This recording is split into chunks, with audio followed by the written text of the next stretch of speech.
आणि महाराष्ट्र अनलिमिटेडच्या सुरुवातीला एक मोठी बातमी. ऑगस्ट महिन्यामध्ये ओढ दिल्यानंतर सप्टेंबर सुद्धा कोरडा जाणार अशी भीती व्यक्त केली जात असतानाच हवामान खात्याने सप्टेंबरच्या पहिल्या आठवड्यासह मध्यात चांगला पाऊस पडेल अशी शक्यता वर्तवली आहे. त्यामुळे पावसाकडे डोळे लावून बसलेल्या बळीराजाला किंचित का होईना दिलासा मिळेल असा आशावाद व्यक्त केला जातोय. अवघा महाराष्ट्र आता सप्टेंबरच्या पावसाकडे डोळे लावून बसलाय.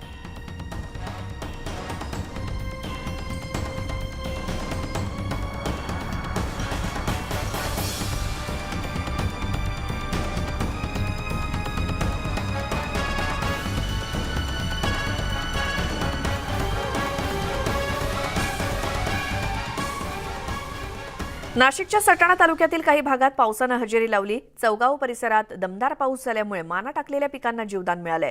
मात्र नदी नाले ओढे अजूनही कोरडेच असल्यामुळे पाणी टंचाई मात्र कायम आहे.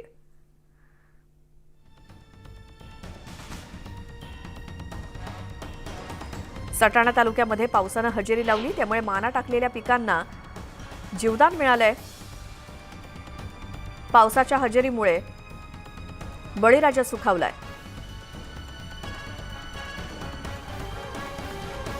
रत्नागिरी जिल्ह्याच्या दापोलीमध्ये समाधानकारक पाऊस झाल्यामुळे भात शेती चांगलीच बहरली होती. मात्र गेल्या काही दिवसांपासून पावसानं पाठ फिरवल्यामुळे भात पिकावरती करपा आणि तुडतुडे रोगाचा प्रादुर्भाव झालाय.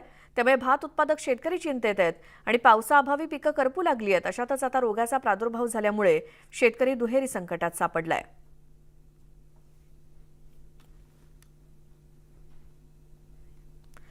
पावसानं दडी मारल्यामुळे पुणे शहराला पाणीपुरवठा करणारी धरणं अद्यापही पूर्ण क्षमतेनं भरलेली नाहीत. या पार्श्वभूमीवर उद्या होणाऱ्या कालवा समितीच्या बैठकीत पाणी कपातीचा निर्णय होण्याची दाट शक्यता आहे. पुण्याला पाणीपुरवठा करणाऱ्या धरणांमध्ये सध्या 27.60 अब्ज घनफूट पाणीसाठा आहे. गेल्या वर्षी हा साठा 29.07 टीएमसी होता.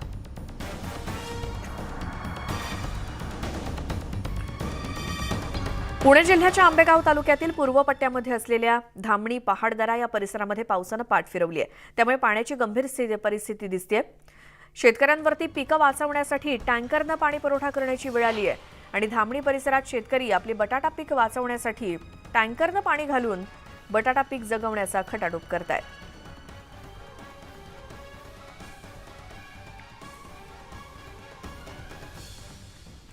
धाराशिवमध्ये सोयाबीन पाठोपाठ उडीद उत्पादक शेतकरी पाऊस नसल्यामुळे अडचणीत आलाय. उडदाची पेरणी करून 1.5 महिन्याचा कालावधी लोटला तरी समाधानकारक पाऊस न पडल्यामुळे पिकं वाळून जात आहेत आणि जिल्ह्यामध्ये 1.25 लाख एकरावरती जवळपास उडदाची लागवड झालेली आहे. बाजारात सध्या उडदाला 9 ते 9.5 हजार रुपये भाव मिळतोय. यावर्षी उडदाचं पीक पुरेसं न झाल्यास पुढच्या काळात उडदाची टंचाई निर्माण होण्याची शक्यता आहे.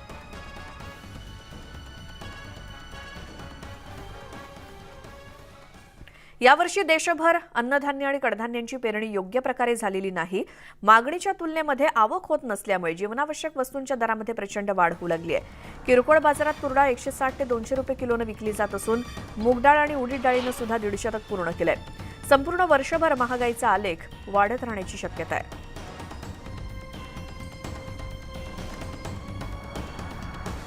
सप्टेंबरमध्ये कमी पावसाचा अंदाज वर्तवण्यात आलाय. अशा स्थितीमध्ये खरीप हंगाम धोक्यात आलाय. दमदार पाऊस न झाल्यास प्रमुख पिकांचं उत्पादन घटण्याची भीती आहे आणि चांगला पाऊस न झाल्यास देशामध्ये धान, ऊस, डाळी, तेल, मूग, कापूस तसंच सोयाबीन यासारख्या महत्त्वाच्या पिकांवरती परिणाम होण्याची शक्यता आहे.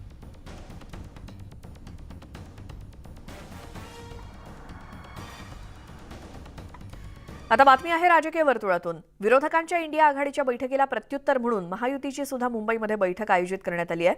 महायुतीच्या आमदार, खासदार आणि पदाधिकाऱ्यांची बैठक होतीये वरळीतल्या नेस्को सेंटरमध्ये. सकाळी 9 वाजल्यापासून बैठकीला सुरुवात होणार आहे. विभागवार या बैठकीचं आयोजन करण्यात आलंय आणि या बैठकांमधून लोकसभा आणि विधानसभा मतदारसंघांचा आढावा घेतला जाणार आहे. विशेष म्हणजे राज्याचे मुख्यमंत्री एकनाथ शिंदे, उपमुख्यमंत्री देवेंद्र फडणवीस आणि उपमुख्यमंत्री अजित पवार महायुतीच्या पदाधिकाऱ्यांना मार्गदर्शन करणार आहेत.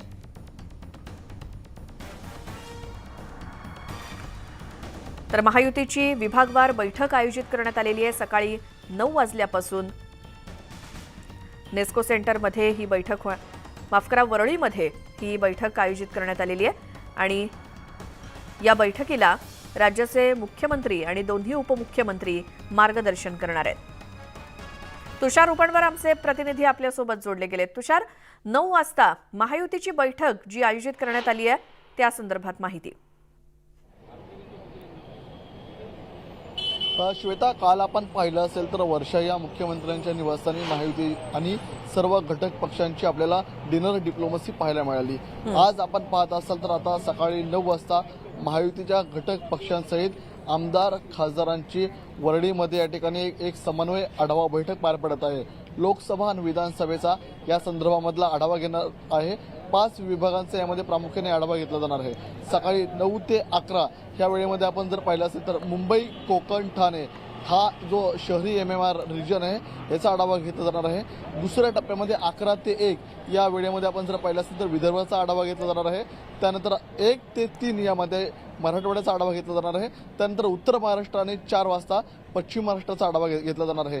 प्रामुख्याने लोकसभा 45 हे जे भाजपाचं मिशन आहे या मिशनसाठीच घटक पक्ष आणि त्यांचे जे सहकारी पक्ष आहेत या संदर्भात लोकसभेमध्ये कोणकोणते मतदारसंघ असणार आहेत त्या मतदारसंघांमध्ये आपल्याला काम करण्यासाठी केंद्र आणि राज्य सरकारच्या योजना जनतेपर्यंत पोहोचवण्यासाठी घटक पक्षांचा जे म्हणणं होतं की आमच्यासोबत समन्वय साधला जात नाही, आम्हाला निर्णय प्रक्रियेमध्ये घेतला जात नाही, त्या संदर्भातले त्यांची शंका दूर केली जाणार आहे.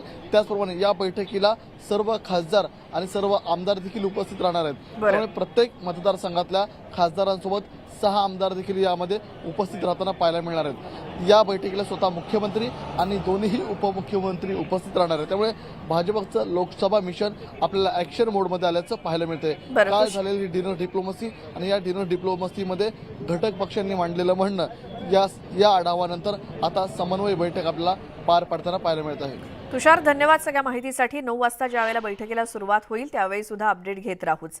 आता एक सविस्तर बातमी पाहूयात. मुंबईमध्ये इंडिया आघाडीची बैठक सुरू आहे किंवा आयोजित करण्यात आली आहे 2 दिवस आणि या बैठकीच्या खर्चावरून आता मंत्री उदय सामंत यांनी महाविकास आघाडीला सवाल केलाय.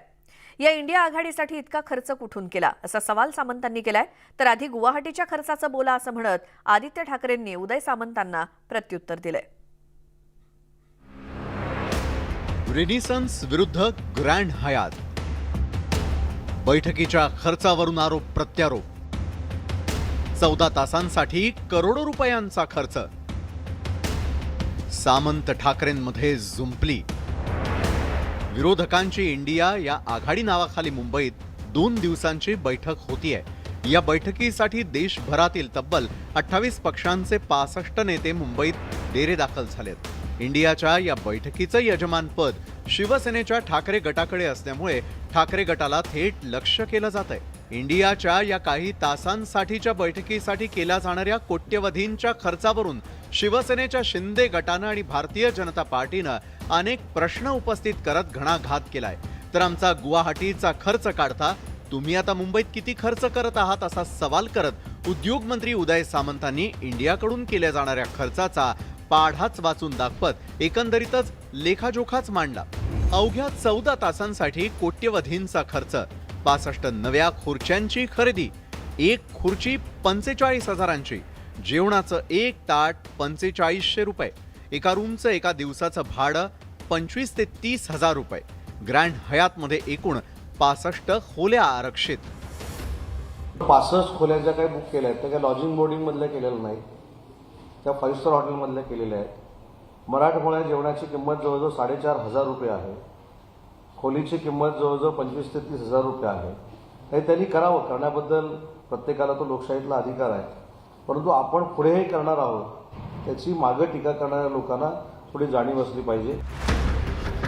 तर सामंतांच्या प्रश्नांना आदित्य ठाकरेंनीही सडेतोड प्रत्युत्तर देत उलट सवाल केले की सुरत तसंच गुवाहाटीचा खर्च कुणी केला होता, चार्टर्ड प्लेनचा खर्च कुणी केला होता, आमदारांना प्रत्येकी 50 खोके दिले त्याचा खर्च कुणी केला होता. मला वाटतं त्यांनी पहिलं सांगावं की गुवाहाटीचा खर्च कोणी केलेला, सुरतचा खर्च कोणी केलेला, त्या चार्टर्ड प्लेनचा खर्च कोणी केलेला, जे 50 खोके ते आमदारांना दिले गेले त्याचा खर्च कोणी केलेला, ह्याच्यावर लोकांनी बोलावं. बरं, जी दसऱ्याची सभा त्यांनी करायचं बघितलं, आमचा दसऱ्याची सभा ढापण्याचा प्रयत्न केला, त्याच्यात पण असं ऐकलं गेलं होतं की 10 कोटी एसटीला दिले गेले होते. कुठचाही त्यावेळी पक्ष नसताना हे पैसे कुठून दिले होते, तर ह्याच्यावर तर चर्चा व्हायला पाहिजे. आणि हा सरकारी खर्च होता का की कोणाच्या खिशातून आला होता, खोक्यांमधून आला होता. इंडिया आणि महायुतीच्या या रंगलेल्या खर्चाच्या कलगीतुऱ्यावरून सध्याच्या घडीला वातावरण चांगलंच तापलेलं असताना नेत्यांच्या या मांदियाळीत सर्वसामान्यांचे प्रश्न मात्र सत्ताधारी तसंच विरोधकांकडून दुर्लक्षित होऊ नयेत एवढीच सर्वसामान्यांची अपेक्षा. Bureau report, news 18 Lokmat. ब्रेकनंतर बुलेटिनमध्ये तुमचं स्वागत. आणि यावेळेला एक मोठी बातमी येते नागपुरातून. ती म्हणजे घरकामासाठी एका अल्पवयीन मुलीचा छळ केल्याची घटना घडली आहे. या मुलीला घरामध्ये कोंडून कुटुंब बाहेर गेल्यानंतर हा प्रकार उघडकीस आला. या प्रकरणी पोलिसांनी अहमद खान याला नागपूर विमानतळावरून ताब्यात घेतलं. बेसा पिंपळा रोडवरच्या अथर्वनगरी या उच्चभ्रू वस्तीमधली ही घटना आहे. अवघ्या 10 वर्षांच्या या मुलीला आरोपींनी 50,000 रुपयात बेंगळुरूमधून खरेदी करून नागपुरात आणलं होतं. तिच्याकडून घरकाम करून घेत असताना चूक झाल्यास अनन्वित छळ सुद्धा केला जात होता.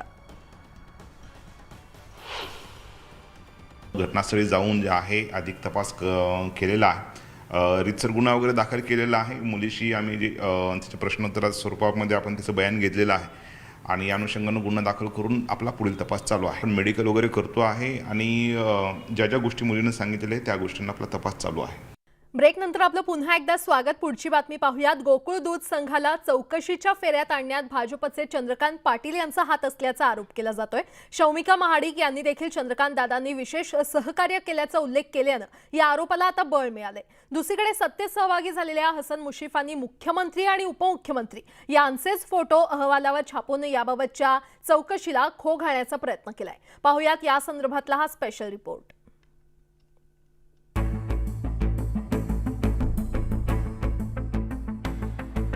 कोल्हापूरचा गोकुळ दूध संघ चौकशीच्या फेऱ्यात अडकला.